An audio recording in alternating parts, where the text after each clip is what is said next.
బరువు అధికంగా పెరిగిపోతున్నారా? చిన్నవాళ్ళ నుంచి పెద్దవాళ్ళ వరకు ఏజ్ డిఫరెన్స్ అనేది ఎవరికీ లేదు. అందరూ కూడా అధికంగా బరువు పెరిగిపోతున్నారు. మరి దీనికి కారణాలేంటో తెలుసుకోవడానికి ప్రస్తుతం నాతో పాటు ఉన్నారు చేతన్ గారు, డాక్టర్ చేతన్ గారు. మాట్లాడి తెలుసుకుందాం. నమస్తే సార్. నమస్తే మేడం. సార్, మరి నేను చెప్పినట్లే బరువు అనేది చాలా మందికి సమస్యగా మారిపోయింది. చిన్నవారిలో కూడా అంటే చాలా ఫ్యాట్ అయిపోవడము, దీనికి కారణాలు ఏంటి ఉండొచ్చు? చూడండి, చాలా సార్లు ఏదో అండర్లైన్ కాజ్ కూడా ఉంటది. అంటే థైరాయిడ్ ఉంటది పేషెంట్లకు, అప్పుడు బరువు పెరుగుతుంది, స్పెషల్లీ ఫీమేల్స్ లో. మళ్ళీ హార్మోనల్ ఇంబ్యాలెన్స్, పీసీఓడి కానీ, థైరాయిడ్ ప్రాబ్లం ఇప్పుడే చెప్పినా కదా, దానివల్ల కూడా పెరుగుతుంది. మళ్ళీ ఇంకా వేరే హార్మోనల్ కి సంబంధించిన డిసార్డర్స్ ఉంటాయి, దానివల్ల బరువు పెరుగుతుంది. అది కాకుండా ఇప్పుడు బీపీ పేషెంట్లు, షుగర్ పేషెంట్లు, ఇప్పుడు నరాల బలహీనత ఉన్న వాళ్ళకు కూడా బరువు పెరుగుతుంది. ఎందుకు? వాళ్ళు మందులు వాడతారు కదా, ఆ మందులు వాడడం వల్ల కూడా కొన్నిసార్లు బరువు పెరుగుతుంది అనమాట. అచ్చా సరే, ఇప్పుడు ఇవన్నీ ఏం లేవు అనుకోండి, అయినా బరువు పెరుగుతుంది, తగ్గట్లేదు. దానికి ఏం అర్థం వస్తుంది? మన బాడీకి ఎంత అవసరం ఉంది, మనం దానికన్నా ఎక్కువ కన్జ్యూమ్ చేస్తున్నాం. మనం మన బాడీకి ఎంత అవసరమో దానికన్నా ఎక్కువ కన్జ్యూమ్ చేస్తేనే మన బరువు పెరుగుతుంది ఆ టైంలో. ఓకే. అయితే ఇవి కొన్ని కారణాలు. మళ్ళీ ఇంపార్టెంట్ ఇంకా ఏంది, ఇప్పుడు కొద్దిగా తింటే మనకు ఆకలి అవుతుంది, కొద్దిగా తింటే ఆకలి అవుతుంది, మనం ఆపుకోలేము. అయితే మనం ఫిజికల్ యాక్టివిటీ కూడా చేయట్లేదు మనం. అంటే మనం ఫిజికల్ యాక్టివిటీ పెంచుకుంటే కూడా మనకు బరువు కంట్రోల్లో ఉండొచ్చు.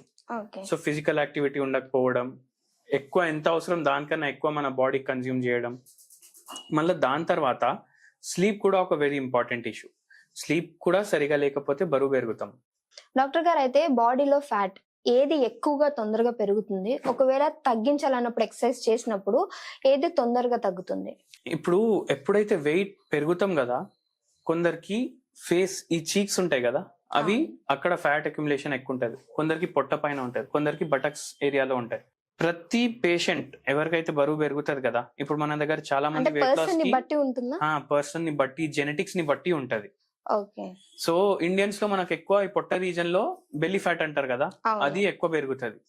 మళ్ళీ బటక్స్ రీజన్ లో, థైజ్ రీజన్స్ లో పెరుగుతుంది. అండ్ ఇప్పుడు తగ్గేటప్పుడు కూడా అట్లనే. సో కొందరికి ఫేస్ పైన ఉన్న ఫ్యాట్ ఫస్ట్ పోతుంది, కొందరికి థైస్ మీద ఉన్న ఫ్యాట్ పోతుంది. సో పేషెంట్ టు పేషెంట్ అది చేంజ్ అయితేనే ఉంటది. కొంతమంది చిన్న పిల్లలు కూడా చాలా ఎక్కువగా బరువు పెరిగిపోతున్నారు. అంటే వాళ్ళు తినే ఫుడ్ లో ఏమన్నా లోపం ఉండొచ్చా? అవును, ఫుడ్ లో కూడా లోపం ఉంది. ప్లస్ ఇప్పుడు ఏమైపోయిందంటే స్కూల్ ఎట్లయిపోయినాయి, ఒక బిల్డింగ్ లో అయిపోయినాయి. గ్రౌండ్ ఉండదు, ఏముండదు. పిల్లలకి ఆల్రౌండ్ డెవలప్మెంట్ ఉండాలి, కానీ పిల్లలకి ఆల్రౌండ్ డెవలప్మెంట్ ఉంటలేదు. మార్నింగ్ 7ంటికి పోతే ఈవినింగ్ 8ంటికి వస్తున్నారు పిల్లలు. ఎక్స్ట్రా క్లాసెస్ అనేసి, స్టడీ అవర్స్ అనేసి, ట్యూషన్లు అనేసి, అప్పుడు ఫిజికల్ యాక్టివిటీనే లేదు కదా. అండ్ ఫుల్ డే బ్రెయిన్ పనిచేస్తుంది. అయితే బ్రెయిన్ ఇప్పుడు మనం ఒక 2-3 గంటలు పనిచేస్తే మనకు జర డల్నెస్ వస్తుంది. అప్పుడు మనం చాయ్నో కాఫీనో తీసుకుంటాం. పిల్లలు ఏం తీసుకోరు, ఫుల్ డే కంటిన్యూస్లీ వాళ్ళ బ్రెయిన్ నడుస్తూనే ఉంటది. అయితే అది కాంపన్సేట్ చేయడానికి వాళ్ళు హై కార్బోహైడ్రేట్ డైట్ తీసుకుంటారు. చాక్లెట్లు తింటారు, బిస్కెట్లు తింటారు, మళ్ళీ చిప్స్లు, జంక్ ఫుడ్ ఇవన్నీ తింటారు. ఎందుకంటే మైండ్ అడుగుతుంది అట్లా, మళ్ళీ నేను యాక్టివ్ అవ్వాలంటే ఇవి ఇవ్వండి అనేసి. సో అవి కొన్ని కారణాలు. మళ్ళీ పిల్లల్లో కూడా థైరాయిడ్ కేసులు పెరుగుతున్నాయి. మళ్ళీ ఎప్పుడైతే స్కూల్లోనే అమ్మాయిలు ఉంటారు కదా 13 years కి 12 years కి, అప్పుడే వాళ్ళకి పీసీఓడి వస్తుంది. అయితే ఈ కారణాల వల్ల వాళ్ళకి వెయిట్ పెరుగుతుంది. ఓకే.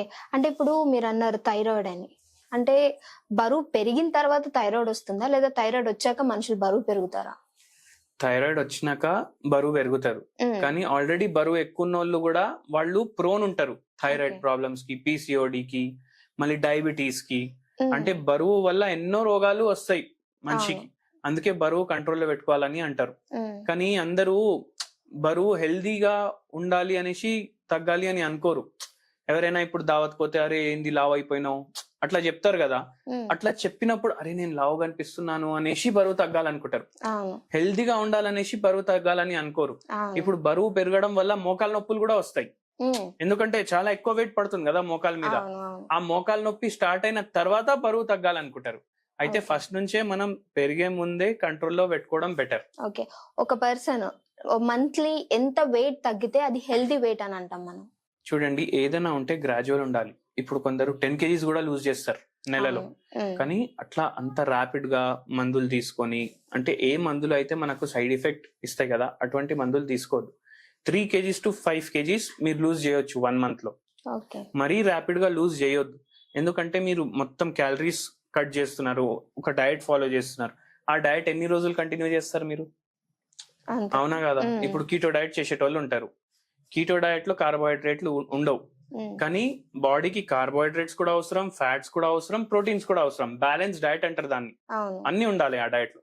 కానీ మనం ఏం చేస్తాం, ఏదో మ్యాక్రో న్యూట్రియంట్ ని తగ్గిస్తాం. అట్లా తగ్గించి మనం ఎన్ని రోజులు తింటాం? అది వారం, 10 రోజులు, 2-3 నెలలు, దానికన్నా ఎక్కువ మనం తినలేం. సో గ్రాడ్యువల్ గా హెల్దీ వెయిట్ లాస్ చేసుకోవాలి. అయితే హోమియోపతి మెడిసిన్స్ దీంట్లో చాలా హెల్ప్ చేస్తాయి అన్నమాట. మనం పేషెంట్ కి ఒక డైట్ ఇస్తాము, బ్యాలెన్స్ డైట్, మళ్ళీ దాంతో పాటు హోమియోపతి మెడిసిన్స్ ఇస్తాము. అయితే gradual and permanent weight loss అవుతుంది పేషెంట్ కి.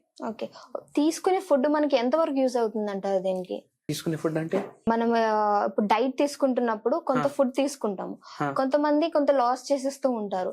దీని వల్ల వాళ్ళకి ఫర్దర్ గా ఫ్యూచర్ లో ఏమైనా ఇబ్బందులు, ప్రాబ్లమ్స్ ఏమైనా వస్తాయా? అవును, ఇప్పుడు హోమియోస్టాసిస్ అనే ఉంటది బాడీలో. అంటే మొత్తం బాడీ కరెక్ట్ గా పనిచేస్తుందా, చేయట్లేదా. ఇప్పుడు మనం ర్యాపిడ్ గా వెయిట్ లాస్ చేసినాం అనుకోండి, అప్పుడు ఏమైతుంది, ఆ హోమియోస్టాసిస్ డిస్టర్బ్ అవుతుంది. దాంతో బాడీలో మల్టిపల్ ఫంక్షన్స్ డిస్టర్బ్ అవుతాయి. ఇప్పుడు ఏదైనా వెయిట్ లాస్ డైట్ స్టార్ట్ చేసిన వాళ్ళు స్టార్టింగ్ లోనే చెప్తారు మాకు కాన్స్టిపేషన్ స్టార్ట్ అవుతుంది అనేసి. అయితే దాని అర్థమైంది బాడీలో చేంజెస్ వస్తున్నాయి. ఎటువంటి చేంజ్ రాకుండా మనం వెయిట్ లాస్ చేసుకోవాలి. ఓకే డాక్టర్ గారు, అట్లా. థ్యాంక్ యూ డాక్టర్ గారు. థ్యాంక్ యూ అండి.